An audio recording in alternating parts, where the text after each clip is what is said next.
বিএনপির যাত্রাবাড়ি থানা এলাকার সাইনবোর্ড পয়েন্টে আমরা আজকে চেকপোস্ট করছি এবং এই চেকপোস্টে যাত্রাবাড়ি থানা তাদের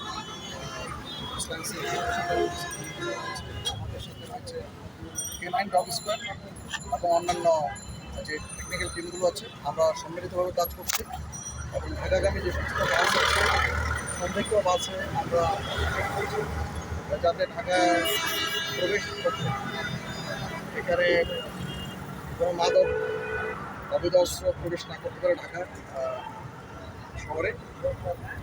আমরা নিরবচ্ছিন্ন চেক করছি এবং যদি আমরা এই চেক পোস্টে কোনো অবৈধ অস্ত্র মাদক বা অন্য কোনো কিছু পাওয়া যায় যা অথবা সন্ত্রাসী কার্যকলাপের জন্য যদি সংযুক্ত কাউকে পাওয়া যায় আমরা এখানে গ্রেপ্তার করব এবং ঢাকাবাসীকে আশ্বস্ত করতে চাই যে আমরা তৎপর রয়েছি।